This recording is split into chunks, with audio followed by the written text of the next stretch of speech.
ఈ యొక్క గ్రంథకర్త వ్రాస్తున్నాడు. మరి యూదులకు అతిశయ కారణము దేవుని యొక్క ప్రత్యక్షత, యూదులకు అతిశయ కారణం దేవాలయం, యూదులకు అతిశయ కారణం యాజకత్వం, యూదులకు అతిశయ కారణం ప్రవక్తలు, యూదులకు అతిశయ కారణం బలి అర్పణ, యూదులకు అతిశయ కారణం సియోను కొండ. మరి వారికి అతిశయ కారణమైన వాటిని ఈ యొక్క హెబ్రీయులకు రాసిన పత్రికలో తీసుకుని వాటిని అడ్రస్ చేస్తూ దాని యొక్క ప్రాముఖ్యతను తెలియచేస్తూ ఆయన వారికంటే యేసుక్రీస్తు ప్రభువారు శ్రేష్ఠుడు అనే విషయాన్ని తెలియచేస్తుంటున్నాడు. కాబట్టి ఈ యొక్క హెబ్రీయులకు రాసినటువంటి పత్రికను మనము చదువుతున్నప్పుడు మరి ప్రతిసారి కూడా పాత నిబంధన గ్రంథంలోనికి వెళ్ళవలసిన అవసరం ఉంటుంది.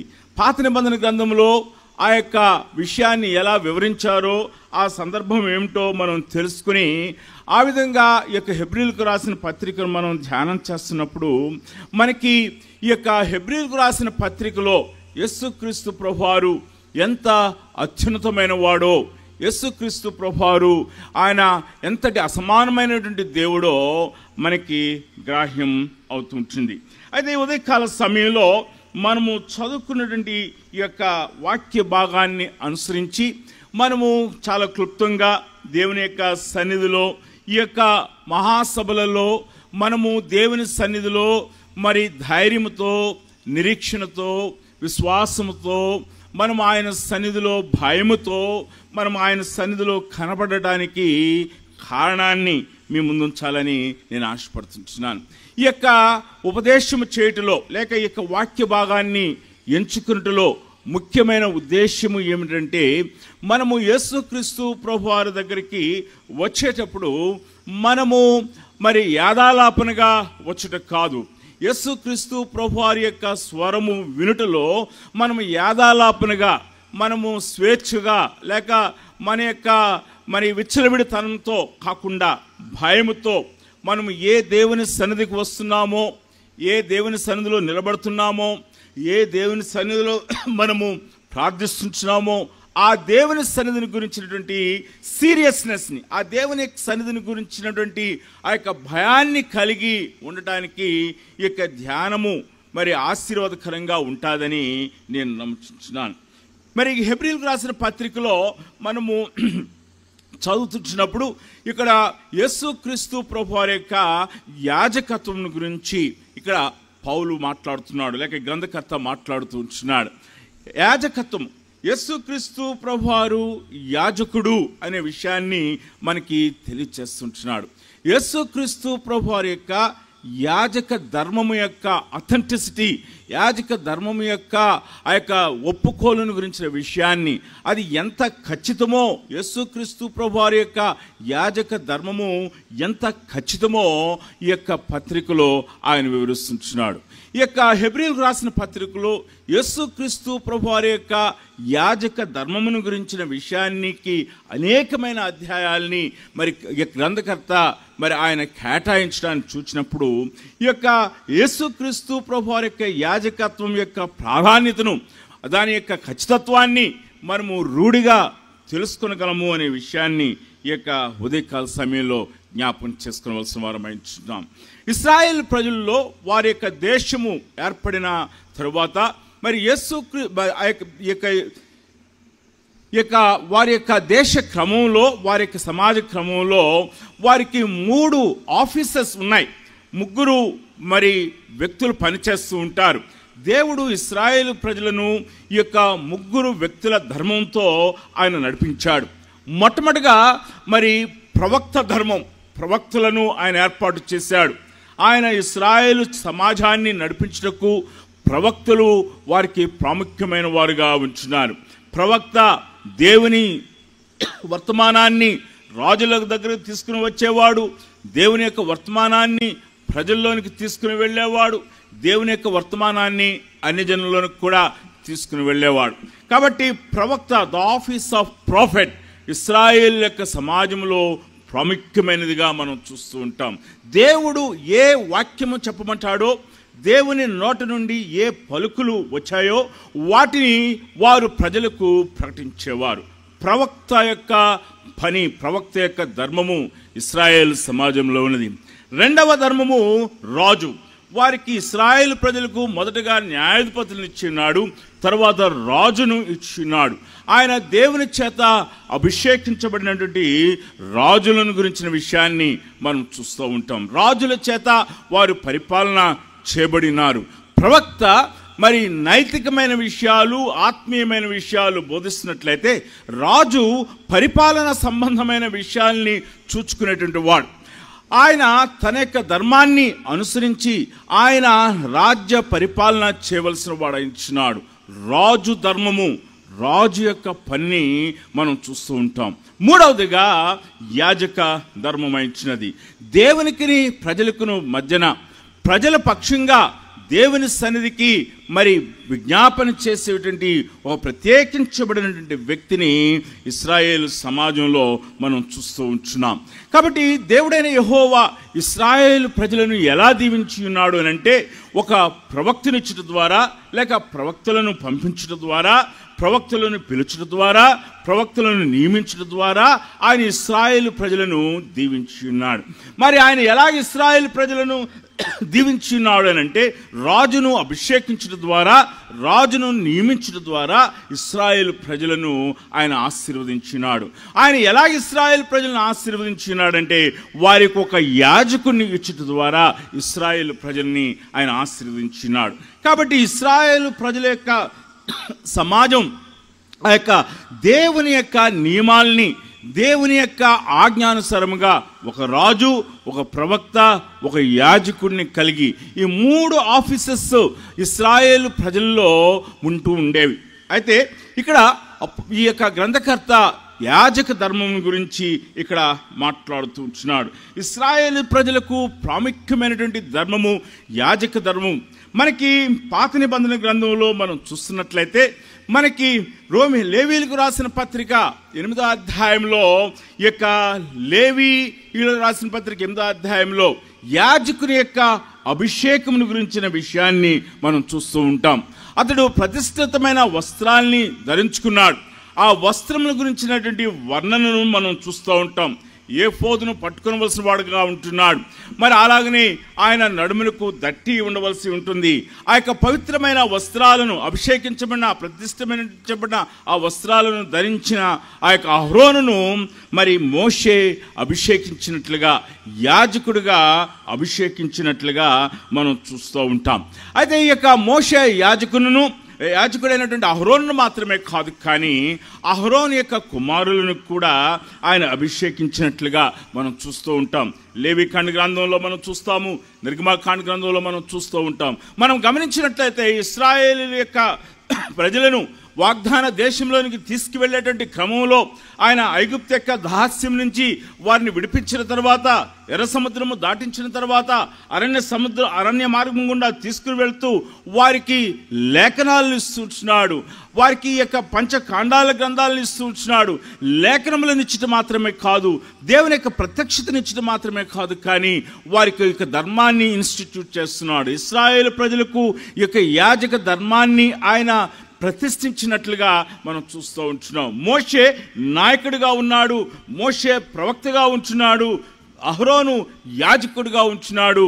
యాజక ధర్మాన్ని జరిగిస్తూ దేవుని సన్నిధిలో అహరోను యాజక ధర్మము నిర్వహించేవాడుగా ఇచ్చినాడు. యాజకులను గురించి, లేవీయుల గురించి చెప్పబడిన మాట ఏంటంటే, వీరికి ఈ లోకములో ఎటువంటి భాగము లేదు, ఎటువంటి భూములు ఉండవు, ఎటువంటి ఆస్తులు ఉండవు, కానీ వీరికి నేనే స్వాస్థ్యమునై ఉన్నాను, ఇశ్రాయేలీయులకు నేను స్వాస్థ్యమునై ఉన్నాను అనేటువంటి, ఇక యాజకులకు నేను స్వాస్థ్యమునై ఉన్నాను, లేవీయులకు నేనే వారికి స్వాస్థ్యమునై ఉన్నాను అని యెహోవా దేవుడు సెలవుటాన్ని మనం చూస్తూ ఉంటున్నాం. చేత ఇశ్రాయేలు ప్రజల్లో లేవీయులు, యాజకులు ఒక ఉన్నతమైనటువంటి తరగతికి చెందిన వారుగా, దేవుని స్వాస్థ్యముగా పిలువబడిన వారుగా ఉంటున్నారు.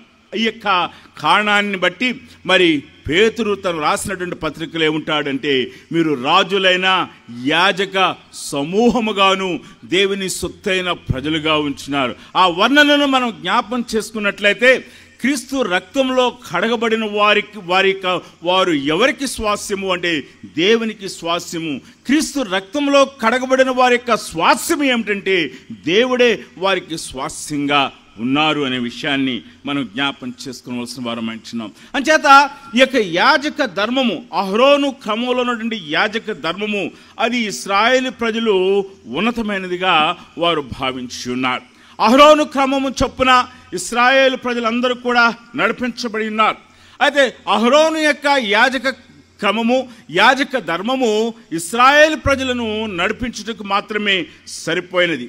కానీ సర్వలోకమును నడిపించుటకు ఇశ్రాయేలు ప్రజల్లో నుండి అహరోను క్రమము సరిపోదు. దేవుడు తన యొక్క నిత్యమైన ప్రణాళికలో మెల్కిసెదెకు క్రమాన్ని ఏర్పాటు చేయటం మనము ఈ యొక్క వాక్య భాగంలో చూడవచ్చు. కాబట్టి ఈ ఉదయకాల సమయంలో యేసుక్రీస్తు ప్రభువాన్ని పరిచయం చేస్తున్నప్పుడు మోషే మరి ఈ యొక్క గ్రంథకర్త ఏం చెప్తున్నాడంటే, అయ్యా యేసుక్రీస్తు ప్రభువారు ఇశ్రాయేలు అహరోను యాజక క్రమం వంటి క్రమంలో రాలేదు, కానీ యేసుక్రీస్తు ప్రభువారు మెల్కిసెదెకు క్రమంలో ఆయన యాజకుడిగా వచ్చాడు అనే విషయాన్ని తెలియచేస్తున్నాడు. ఈ యొక్క యాజక ధర్మాన్ని దేవుడే తానే యేసుక్రీస్తుని అపాయింట్ చేశాడు, యేసుక్రీస్తుని నియమించాడు, యేసుక్రీస్తును అభిషేకించాడు అని చెప్తున్నాడు.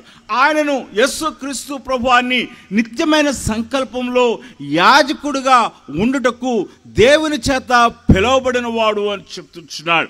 దేవుని బిడ్డలారా, హెబ్రీయులకు రాసినటువంటి పత్రిక 3వ అధ్యాయము మనం చూసినట్లయితే మనకి ఈ మాట కనిపిస్తూ ఉంది. దయచేసి చూద్దాం. హెబ్రీయులకు రాసిన పత్రిక 3వ అధ్యాయము మొదటి 2 వచనాలలో మనం చూసి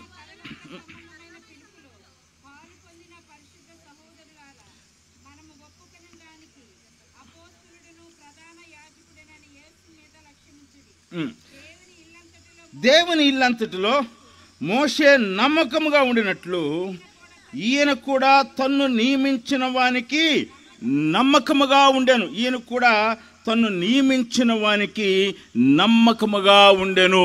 దేవుని బిడ్డలారా, యేసుక్రీస్తు గురించి మాట్లాడుతున్నప్పుడు చెప్తున్నటువంటి మాట, యేసుక్రీస్తు ప్రభువారు ఆయన తండ్రి చేత నియమించబడినటువంటి యాజకుడిగా మనం చూస్తూ ఉంటున్నాం. 5వ అధ్యాయంలో కూడా మనం చూసినట్లయితే 4-5 వచనాల్లో ఆయన తండ్రి చేత పిలువబడినటువంటి యాజకుడిగా ఉన్నాడు అని చెప్తున్నాడు. 5వ అధ్యాయంలో 4వ వచనం చూసినట్లయితే అహరోను పిలువబడినట్టుగా దేవుని చేత పిలువబడిన వాడై ఈ ఘనత పొందును. గమనించవలసిన మొదటి విషయం, యేసుక్రీస్తు ప్రభువారు ఆయన యాజకుడిగా పిలువబడినటువంటి వాడు, తండ్రి చేత యాజకుడిగా పిలువబడిన వాడు, తండ్రి చేత యాజకునిగా అభిషేకించబడిన వాడు, తండ్రి చేత యాజకునిగా నియమించబడిన వాడు మన ప్రభు అయినటువంటి యేసుక్రీస్తు ప్రభువారు. అనేక మంది తాము యాజకులుగా ప్రకటించుకున్న వారు బైబిల్ గ్రంథంలో మనం చూస్తూ ఉంటాం. యాజక ధర్మాన్ని చేసిన వారు సెల్ఫ్ క్లెయిమ్డ్, మరి ఆ యొక్క ప్రీస్ట్ మనం చూస్తూ ఉంటాం, సెల్ఫ్ క్లెయిమ్ ప్రాఫిట్స్ మనం చూస్తుంటాం. తాము ప్రవక్తలుగా పిలుచుకున్నవారు, తాము యాజకులుగా నియమించుకున్న వారిని మనం పాత నిబంధన గ్రంథంలో మనం చూస్తూ ఉంటాం.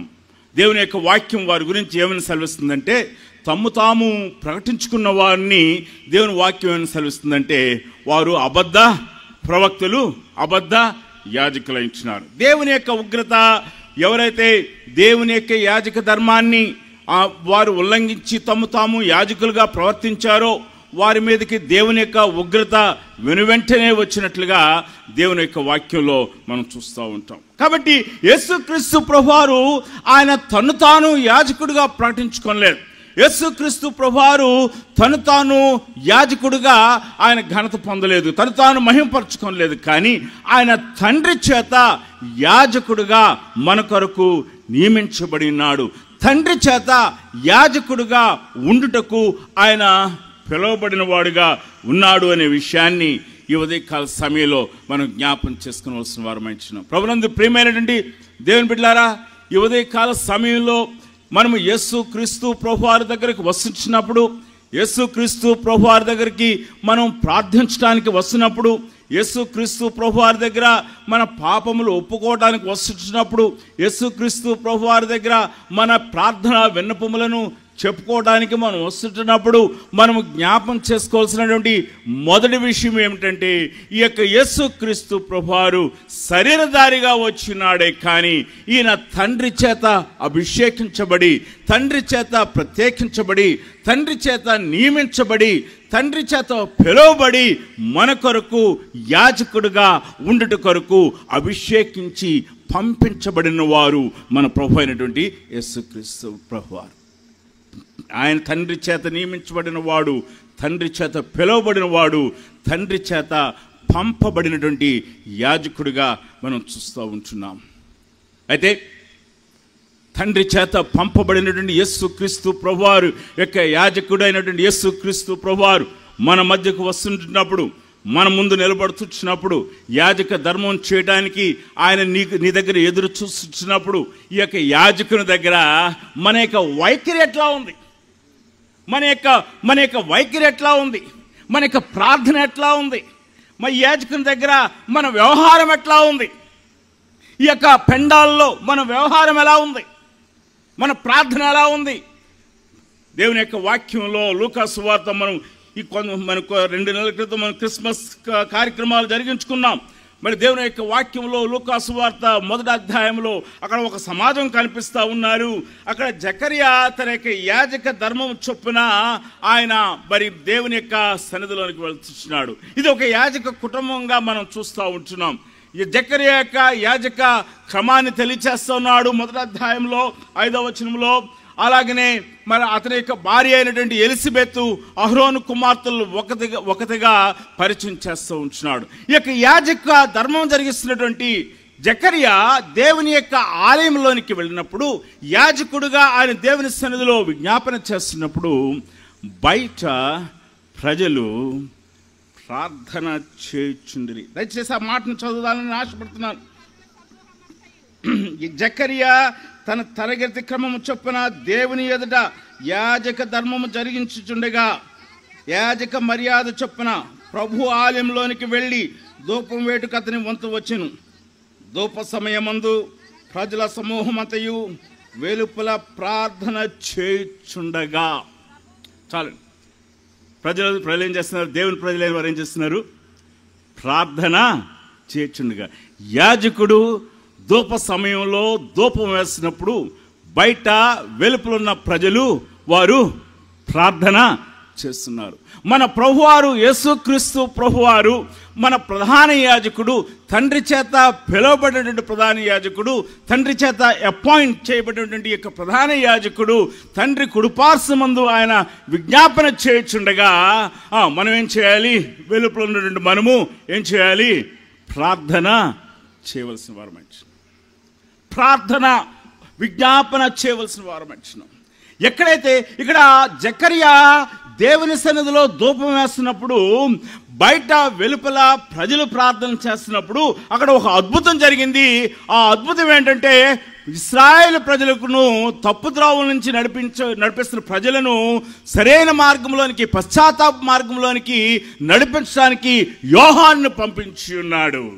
యేసుక్రీస్తు ప్రభు వారి కొరకు మార్గం సరళం చేయడం కొరకు యోహాను పంపించున్నాడు. తండ్రి కుడిపార్శ్వమందుండి యేసుక్రీస్తు ప్రభు వారు విజ్ఞాపన చేయుచుండగా, నువ్వు నేను వెలుపల ప్రార్థించినప్పుడు ప్రభు ఏం పంపిస్తాడు తెలుసా? ఉజ్జీవాన్ని పంపిస్తాడు. ఉజ్జీవాన్ని పంపిస్తాడు. వెలుపట ప్రజలు పాపము చేయట్లేదు, ప్రార్థన చేస్తూ ఉన్నారు. ఒక కాంట్రాస్ట్ మనం చూద్దాము. ఏలీ కాలంలో ఏలీ యాజకుడిగా ఉన్నాడు. లోపల యాజక ధర్మం జరుగుతున్నప్పుడు బయట పాపము జరుగుతూ ఉన్నది. ఆ కారణం చేత మనం దేవుని వాక్యంలో చూస్తున్నాము, దేవుని యొక్క ఉగ్రత ఏలీ మీదకి మాత్రమే కాదు, ఏలీ కుటుంబస్తుల మీదకి మాత్రమే కాదు, ఆ సమూహం అంతటి మీద కూడా వచ్చింది.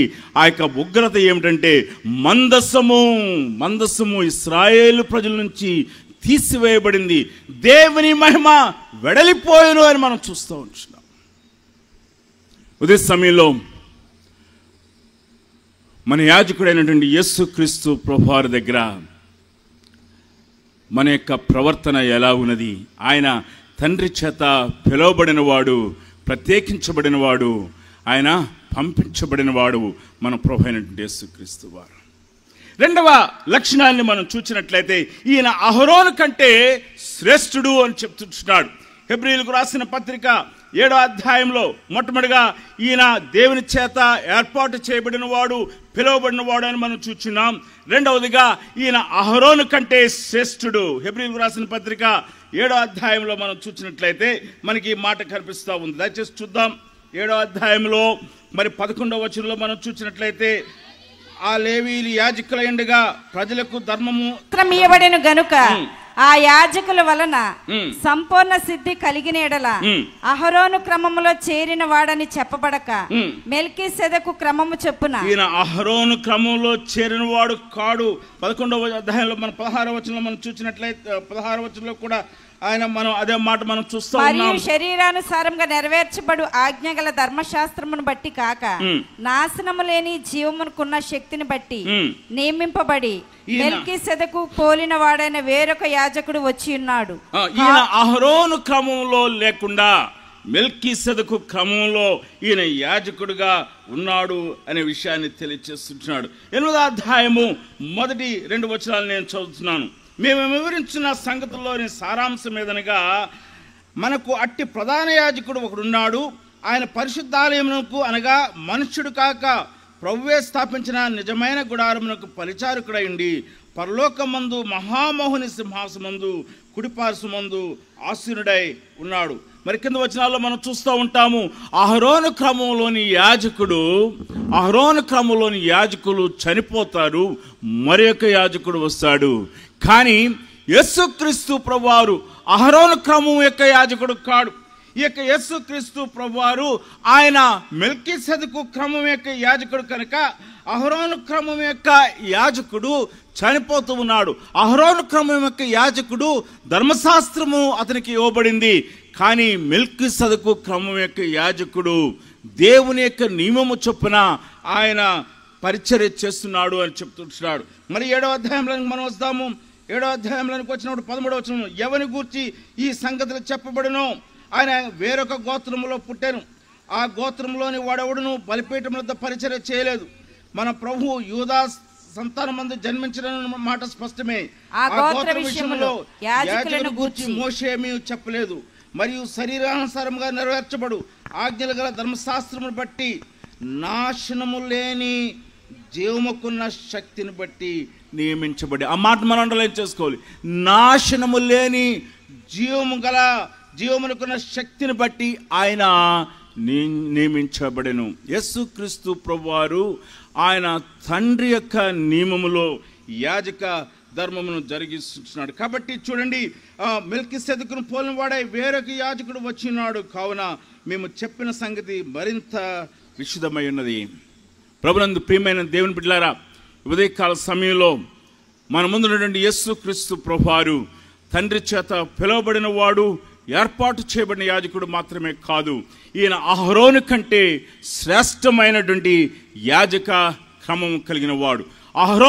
అహరోను యొక్క యాజక క్రమంలో లేడు. కానీ అహరోను యొక్క యాజక క్రమం ఇశ్రాయేలు ప్రజలకు చాలినటువంటి యాజక క్రమము. కానీ మనకు కావలసిన యాజక క్రమము అహరోను వంటి యాజక క్రమము కాదు. ఇది మెల్కీసెదెకు యాజక క్రమంలో మన కొరకు ప్రభు ఇవ్వబడి ఉన్నాడు. కీర్తన గ్రంథం 110వ కీర్తన 4వ చరణంలో మనకి ఈ మాట కనిపిస్తూ ఉంటుంది. 110వ కీర్తన, నీవు నిరంతరము కూడా యాజకుడవై ఉన్నావు. బైబిల్ గ్రంథంలో మొట్టమొదటిసారిగా యాజక ధర్మమును గురించి లేక యాజకుని గురించి ప్రస్తావించబడింది అహరోను క్రమం కాదు, కానీ మెల్కీసెదెకు క్రమే. ఆదికాండ గ్రంథం 14వ అధ్యాయంలో మనం చూస్తూ ఉంటాం, ఆ షాలేము రాజు ఆయన మెల్కీసెదెకు క్రమంలో ఉన్నవాడుగా, ఆ ఆది అంతము లేనివాడుగా ఉన్నాడు అనే విషయాన్ని తెలియచేస్తూ ఉంటున్నాడు. అబ్రహాము ఆ యొక్క మెల్కీసెదెకునకు తన యొక్క 10వ వంతు ఇచ్చినాడు అని చెప్తున్నాడు. ఆ కారణం చేత అబ్రహాము మరి మెల్కీసెదెకుకు ఆ యొక్క 10వ వంతు ఇచ్చినప్పుడు అబ్రహాము గర్భంలో ఉన్నటువంటి మరి యొక్క అహరోను వంశీయులకు కూడా మరి యొక్క యాజకునికి మెల్కీసెదెకు క్రమంలో ఉన్నటువంటి మెల్కీసెదెకునకు 10వ వంతు ఇచ్చున్నారు అనే విషయాన్ని మనం చూస్తూ ఉంటున్నాం. కాబట్టి యేసుక్రీస్తు ప్రభువారు ఆయన మెల్కీసెదెకు క్రమంలో యాజకుడిగా ఉన్నాడు. హెబ్రీయులకు రాసిన పత్రిక 5వ అధ్యాయము 6వ వచనాన్ని మరొకసారి మనం చదువుదాం. మెల్కీసెదెకు క్రమము చొప్పున నీవు నిరంతరము యాజకుడు అయి ఉన్నావు. మనం ఆ నిరంతరము అనేటువంటి మాటను ఈ సమయంలో మనం అండర్లైన్ చేసుకోవాల్సిన వారు mention. అహరోను క్రమం యొక్క యాజకత్వము అది తాత్కాలికమైనటువంటి యాజకత్వము, అది ఇశ్రాయేలు ప్రజలకు మాత్రమే సరిపడేటువంటి యాజకత్వము. కానీ మెల్కీసెదెకు యొక్క యాజకత్వము నిరంతరము కూడా ఉండేటువంటి యాజకత్వంగా మనం చూస్తూ ఉంటున్నాం. కాబట్టి మన యేసుక్రీస్తు ప్రభువారు ఆయన నిరంతరము కూడా మన కొరకు యాజకుడై ఉన్నాడు. దేవుని బిడ్డలారా, ఈ యొక్క ఉదయకాల సమయంలో ఈ యొక్క యేసుక్రీస్తు ప్రభువారు నీ కొరకు నా కొరకు నిరంతరము యాజకుడుగా ఉన్నటువంటి యేసుక్రీస్తు ప్రభువారిని గురించి నువ్వు ఆలోచన చేస్తున్నావా? ఆయన అహరోను క్రమంలో ఉన్నటువంటి యాజకుడు కాదు, కానీ మెల్కీసెదెకు క్రమంలో ఉన్నటువంటి యాజకుడు. నీ కొరకు నా కొరకు తండ్రి కుడిపార్శ్వమందుండి ఆయన ప్రార్థన విజ్ఞాపనలు చేసినటువంటి యేసుక్రీస్తు ప్రభువారిని గురించి నువ్వు ఎప్పుడైనా ఆలోచన చేస్తున్నావా? ఆయన మనకంటే ముందుగా మన పక్షమున తండ్రి యొద్దకు వెళ్ళి ఉన్నాడు. ఈ యొక్క మెల్కీసెదెకు క్రమంలో ఉన్నటువంటి ఈ యొక్క యేసుక్రీస్తు ప్రభువారు మనకంటే ముందుగా ఆయన వెళ్ళి ఉన్నాడు. 6వ అధ్యాయము హెబ్రీయులకు రాసిన పత్రిక 6వ అధ్యాయం 20వ వచనం మనం చదువుదాము. నిరంతరము మెల్కీసెదెకు క్రమం చొప్పున యాజకుడైన యేసు మన పక్షమున ప్రవేశించెను. అందులోనికి మనకంటే ముందుగా మన పక్షమున ప్రవేశించెను. మన పక్షంగా తండ్రి దగ్గరకు ముందుగా వెళ్ళినది ఎవరు అని అంటే మెల్కీసెదెకు క్రమంలో ఉన్నటువంటి మన యేసుక్రీస్తు ప్రభువారు. అయితే మరి 3 విషయాలు మనం చూస్తున్నాం. మొట్టమొదటిగా యేసుక్రీస్తు ప్రభువారు తండ్రి చేత పిలువబడినవాడు, ఏర్పాటు చేయబడినవాడు అని మనం చూస్తున్నాం. రెండవదిగా ఈయన అహరోను కంటే శ్రేష్టమైన యాజకుడు అని చూస్తున్నాం. మూడవదిగా ఈయన మెల్కీసెదెకు క్రమంలో నిరంతరము కూడా యాజకుడుగా ఉండటానికి పిలువబడినాడు అని మనం చూస్తున్నాం.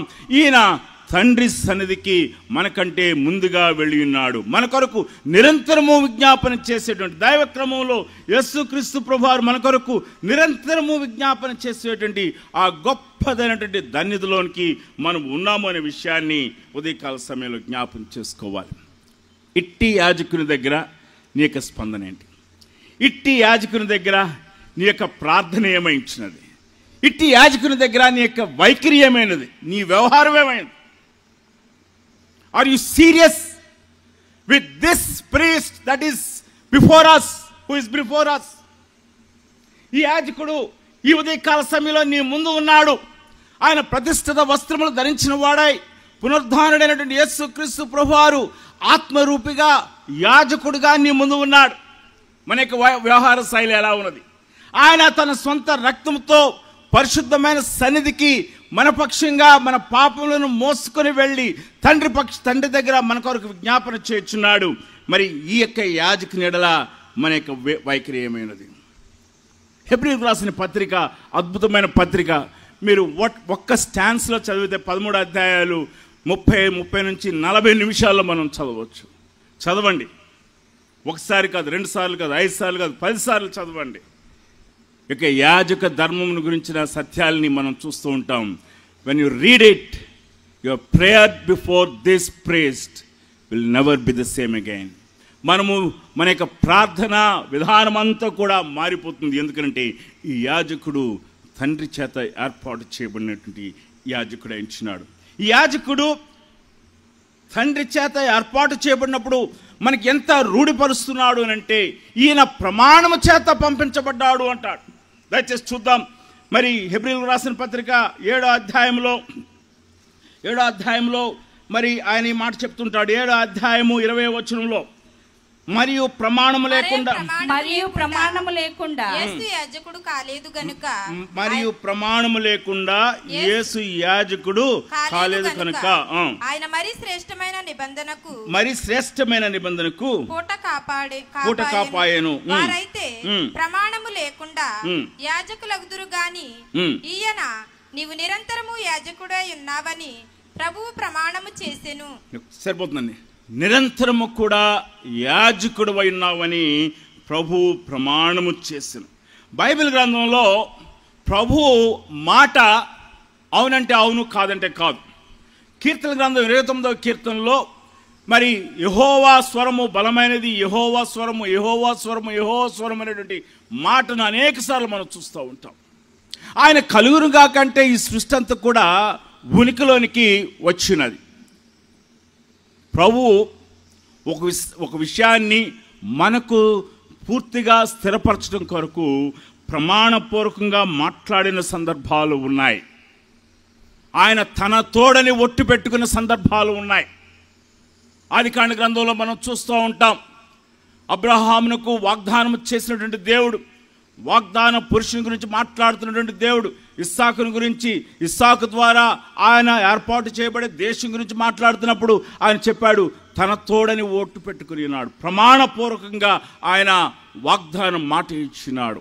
ఇప్పుడు మనకి ఇవ్వబడుతున్నటువంటి యేసుక్రీస్తు ప్రభువారు ఎవరు అనంటే, యేసుక్రీస్తు ప్రభువారు నీ కొరకు నా కొరకు నిరంతరము యాజకుడై ఉంటాడు అనేటువంటి మాటను ఆయన ఎలా చెప్పి ఉన్నాడంటే ప్రమాణముతో చెప్పి ఉన్నాడు. ప్రమాణముతో చెప్పి ఉన్నాడు. He made Jesus Christ as a priest under a oath. తండ్రి అయిన దేవుడు ప్రమాణపూర్వకంగా యేసుక్రీస్తు ప్రభువాన్ని మన కొరకు యాజకుడిగా నియమించున్నాడు. అంచేత ఈ యొక్క యాజకుడు మారనటువంటి యాజకుడుగా ఉన్నాడు. మన యేసుక్రీస్తు ప్రభువారు మారని యాజకుడిగా ఉంచున్నాడు. ప్రభునందు ప్రియమైనటువంటి దేవుని బిడ్డలారా, మరి ఈ యొక్క యాజకుని యొక్క మరి యొక్క లక్షణాన్ని చూస్తాము. యేసుక్రీస్తు ప్రభువారి యొక్క యాజకత్వం యొక్క మరి యొక్క లక్షణాన్ని మనం చూస్తాము. 7వ అధ్యాయం 26వ వచనంలో మనం చూసినట్లయితే ఈ యొక్క యాజకుని యొక్క లక్షణాన్ని మనం చూసినప్పుడు, నిష్కల్మషుడును పాపులలో చేరక ప్రత్యేకముగా ఉన్నవాడును ఆకాశ మండలము కంటే మిక్కిలి హెచ్చైన వాడునైన ఇట్టి ప్రధాన యాజకుడు మనకు సరిపోయిన వాడు. ఇక్కడ చూడండి, యేసుక్రీస్తు ప్రభువారు పవిత్రుడు అంటే సరిపోతుంది. ఈయన పవిత్రతను గురించి వర్ణిస్తూ మిగిలినటువంటి లేఖన భాగాల్లో దేవుని యొక్క పరిశుద్ధతను గురించి మాట్లాడుతున్నప్పుడు నొక్కి చెప్పారు. ఏమని చెప్పారు అంటే పవిత్రుడు, పవిత్రుడు, పరిశుద్ధుడు, పరిశుద్ధుడు, పరిశుద్ధుడు అని 3 సార్లు నొక్కి చెప్పిన సందర్భాలు మనం చూస్తున్నాం. యెషయా గ్రంథం 6వ అధ్యాయంలో మనం చూస్తూ ఉంటాం. మరి పంచకాండ గ్రంథంలో మనం చూస్తూ ఉంటాం. తిరిగి కీర్తన గ్రంథంలో మనం చూస్తూ ఉంటాం. కానీ ఇక్కడ యేసు ప్రభువారి యొక్క పవిత్రతను గురించి మాట్లాడుతూ 6 వివిధమైనటువంటి పదాలని ఆయన ఇక్కడ ఉపయోగిస్తున్నాడు. చూడండి, మొట్టమొదటిగా వచ్చినాడు పవిత్రుడు. యేసుక్రీస్తు ప్రభువారు పవిత్రుడు. రెండవదిగా ఆయన నిర్దోషి. మూడవదిగా నిష్కల్మషుడు. నాలుగవదిగా పాపులలో చేరక ప్రత్యేకముగా ఉన్నవాడు. ఐదవదిగా ఆకాశ మండలం కంటే హెచ్చైన వాడై ఉండి. ప్రభునందు ప్రియమైన దేవుని బిడ్డలారా, అర్థమవుతుందా? అహరోను క్రమంలో ఉన్నటువంటి యాజకులు తప్పిపోయారు, వారు పాపం చేశారు. అహరోను క్రమంలో ఉన్నటువంటి యాజక ధర్మం అనేక సార్లు భ్రష్టు పట్టబడింది. వారు పాపంలో దేవుని యొక్క సన్నిధిలో పాపం చేసి ఉన్నారు. ఏలీ కుమారులు వారు పాపం చేసి ఉన్నారు. ఏలీ మందమతుడై ఉన్నాడు. యాజక ధర్మ విషయంలో అతడు సోమరై ఉన్నాడు. కానీ ఈ యాజకుడంట పవిత్రుడు, నిర్దోషి, నిష్కల్మషుడు, పాపుల్లో చేరక ప్రత్యేకముగా ఉన్నవాడు, ఆకాశ మండలం కంటే మిక్కిలి హెచ్చైనవాడు. దేవుని నామమునకు స్తోత్రం కలుగును గాక. ఈ ఉదయకాల సమయంలో ఈ యాజకుని దగ్గరికి నువ్వు వచ్చినప్పుడు, ఈ ప్రధాన యాజకుడు నీ దేవుని యొక్క కూడికల్లో మనతో మాట్లాడుచున్నప్పుడు, తండ్రి అయిన దేవుని యొక్క స్వరం దేవుని యొక్క వాక్యములో నుంచి మన కొరకు వినిపించబడుతున్నప్పుడు, ఆ వాక్యము నీదిగా నీ కొరకుగా తెలియచేయబడుతున్నప్పుడు, మన ప్రక్కనే మన ముందు ఈ యొక్క ప్రధాన యాజకుడు ఉండి ఆయన నీ కొరకు ఎదురు చూస్తూ ఉన్నాడు. మనం చేయవలసిన పని ఏమిటంటే ఈ ప్రధాన యాజకుని దగ్గర మనం పాపములను ఒప్పుకొనుట. ఈ ఉదయ సమయంలో ఈ ప్రధాన యాజకుడు నీవు వాక్యం ఇచ్చున్నావు, నీ హృదయంలో నీ జీవితంలో అనేకమైన సమస్యలు గుండా వచ్చినావు. ఇదిగో మన యొక్క అవసరతల్లో సరిపడినవాడు, మన యొక్క శ్రమల్లో శ్రమానుభవం పొందినవాడు ఈ ప్రధాన యాజకుడు. నీ హృదయంలో జరుగుతున్నటువంటి సంఘర్షణ, ఘర్షణ ఆయన ఎరిగిన వాడుగా ఉన్నాడు. ఈ ప్రధాన యాజకుడు సరిపోయినవాడు. నీ జీవితంలో గమ్యం లేకుండా ఉన్నావు, నీ జీవితంలో ఎవరు నీ మాట వినట్లేదనేటువంటి భావన కలిగిన వాడుగా ఉన్నావు. ఈ ప్రధాన యాజకుడు, ఖచ్చితమైన ప్రధాన యాజకుడు, పరిశుద్ధుడైనటువంటి ప్రధాన యాజకుడు, మనకు సరిపోయేటువంటి ప్రధాన యాజకుడు నీతో మాట్లాడుతున్నటువంటి ఆ యొక్క స్వరములకు ప్రతిగా నీకు రక్షకుడుగా ఈ ప్రధాన యాజకుడు నీ పక్షంగా తండ్రికి విజ్ఞాపన చేయుటకు నీకు తోడుగా ఈ సమయంలో నీకు రావడానికి ఇష్టపడుతున్నాడు. ఈ 7వ అధ్యాయంలోనే ఈ యొక్క ప్రధాన యాజకుడు పరిశుద్ధుడని చెప్పడం మాత్రమే కాదు, పరిశుద్ధత గురించిన విషయాలు చెప్పడం మాత్రమే కాదు, కానీ 7వ అధ్యాయం చివరి భాగంలో ఏమంటాడంటే ఈయన నమ్మకమైనటువంటి ప్రధాన యాజకుడు. ఈయన నమ్మకమైనటువంటి ప్రధాన యాజకుడు, ఆయన మాట తప్పనటువంటి ప్రధాన యాజకుడు, తన యొక్క యాజక ధర్మము జరిగించుటలో నమ్మకమైనటువంటి ప్రధాన యాజకుడిగా ఉన్నాడు. ఒక చిన్న బైబిల్లో జరిగిన ఈ యొక్క ప్రధాన యాజక ధర్మం జరిగిస్తున్న యాజకుని దగ్గరకు వచ్చి దేవుని చేత ఆశీర్వదించబడిన అనేకమైనటువంటి సందర్భాలు మనం ఉన్నాయి. జకర్యా సందర్భాన్ని మనం చూచాము. చివరిగా ఏలీ సందర్భాన్ని చూద్దాము. అన్న దేవుని సన్నిధానానికి వచ్చింది, ఆమె హృదయం అంతా కూడా భారముతో ఉన్నది, దేవుని సన్నిధిలో మూలుగుతూ ఉన్నది. ఏలీ ఆమె మూలుగు విన్నాడు, కానీ ప్రధాన యాజకుడైనటువంటి యేసు క్రీస్తు ప్రభువారు ఆయన మరి ఆమె యొక్క మాటలు ఆయన మాత్రమే తండ్రి అయిన దేవుడు విన్నాడు. ఇగో ఏలీ ఆమెను గమనించి అడుగుతున్నాడు, నీకేం కావాలి, నీ భారం ఏమిటి? ఆమె తన యొక్క భారమును చెప్పినది. ఆమె చెప్తున్నాడు, తిరిగి వచ్చే వాళ్ళకు నీ యొక్క ఒడిలో కుమారుడు ఉంటాడు, నీ కాగుటిలో కుమారుడు ఉంటాడు. ప్రధాన యాజకుడు నీకు అనుకూలముగా సమాధానము చెప్పువాడాయించినాడు. తండ్రి దగ్గర నుండి శుభవచనాన్ని తీసుకొచ్చేటువంటి వాడు, తండ్రి దగ్గర నుండి నిన్ను ఆశీర్వదించి పంపించేవాడు ఈ యొక్క ప్రధాన యాజకుడు. ఈ యొక్క ఉదయకాల సమయంలో ఈ 2 దినాల్లో ఈ యొక్క ప్రధాన యాజకుని పాదములు పట్టుకుని ఈ ప్రధాన యాజకుని దగ్గరికి మన యొక్క స్థితిని ఉన్నట్లుగా మనము తీసుకుని వచ్చి ప్రధాన యాజకుడు అయిన యేసు క్రీస్తు ప్రభు తండ్రి పక్షంగా మన తండ్రి కృపాసమందుండి నా కొరకు విజ్ఞాపన చేసినటువంటి యేసు క్రీస్తు ప్రభు, మీరు నా కొరకు సహాయం చేయండి. నువ్వు నిజముగా నా కొరకు నియమించబడిన ఏర్పాటు చేయబడిన ప్రధాన యాజకుడు అని నేను నమ్ముచున్నాను. నువ్వు పరిశుద్ధుడువు, నువ్వు మెల్కీసెదెకు క్రమంలో నిరంతరము కూడా యాజకుడుగా ఉండుటకు పిలువబడిన వాడు. నీ దగ్గర నేను ప్రార్థన చేయాలనుకుంటున్నాను. నువ్వు తప్ప నాకు ఇంకెవరున్నారు? ఈ యాజకుడు తప్ప మానవాళికి ఇంకొక యాజకుడు లేడు. కొన్ని ప్రాక్టికల్ అప్లికేషన్స్ మనం జ్ఞాపం చేసుకోవాల్సిన వారం ఇచ్చున్నాం. యాజకుని దగ్గరకు నిశ్చింతతో మనం రావాల్సిన వారం ఇచ్చున్నాం. పూర్ణమైన విశ్వాసంతో యాజకుని దగ్గర మనం విజ్ఞాపన చేయవలసిన వారం ఇచ్చినాం. మనం మొరపెట్టుకోవాల్సిన వారం ఇచ్చినాం. మన పాపంలో ఒప్పుకోవాల్సిన వారం ఇచ్చినాం. నువ్వు విశ్వాసమైనట్లయితే ఈ యొక్క పాఠము నుండి మనం నేర్చుకునేటువంటి మరొక పాఠం ఉన్నది. ఆయన నిన్ను యాజకుడిగా హెచ్చించున్నాడు కదా. ఇదిగో ఇంతకుముందు మనం చెప్పుకున్న రీతిగా లూకాసు వార్త 1వ అధ్యాయంలో ఆ దృశ్యాన్ని జ్ఞాపం చేసుకునండి. జకర్యా తన యొక్క యాజక ధర్మం చొప్పున ధూపం వేటికి లోపలికి వెళ్ళినాడు. బయట ప్రజలందరూ కూడా ప్రార్థన చేస్తూ ఉన్నారు. నువ్వు విశ్వాసమైనట్లయితే ఈ కోటాల్లో నువ్వు ప్రార్థనాత్మ కలిగిన వాడుగా, ప్రార్థనాత్మ కలిగిన దానిగా ఉండాలి. మనం ప్రార్థనలో కొనసాగుతూ ఉండాలి. ప్రభువు నశించిన వారిని రక్షించినట్లుగా దేవుని యొక్క వాక్యము ఎవరు ప్రకటించబడినప్పటికి కూడా మనము ప్రభువా నీ యొక్క ఆత్మలను గెలవాలి మేము అని మనం దేవుని సన్నిధిలో ప్రార్థించేవారంగా ఉండాలి. యాజకుని ఈ యొక్క ప్రధాన యాజకుడు నిన్ను యాజకుడిగా హెచ్చించుకుని ఆ యొక్క యాజక ధర్మంలో నీకు నాకు పాలు ఇచ్చినాడు.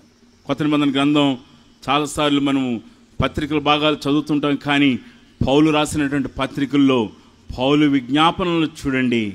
ఆ అద్భుతమైన విజ్ఞాపనలు పౌలు గ్రహించుకున్నాడు. యేసుక్రీస్తు ప్రభువారు ప్రధాన యాజకుడు, ఆయన నాకు ఈ యొక్క యాజక ధర్మంలో పాలు ఇచ్చినాడు, కాబట్టి నేను విజ్ఞాపన చేయాలి. నశించిన ఆత్మల గురించి విజ్ఞాపన చేయాలి, సంఘముల గురించి నేను విజ్ఞాపన చేయాలి. తండ్రి కుడిపార్శ్వమందున్న యేసుక్రీస్తు ప్రభువారికి నా యొక్క ప్రార్థనలు నేను పంపించాలి. దేవుని బిడ్డలారా, ఉదయకాల సమయంలో యాజకుని దగ్గరికి వస్తాం, యథార్థమైన హృదయంతో వస్తాం.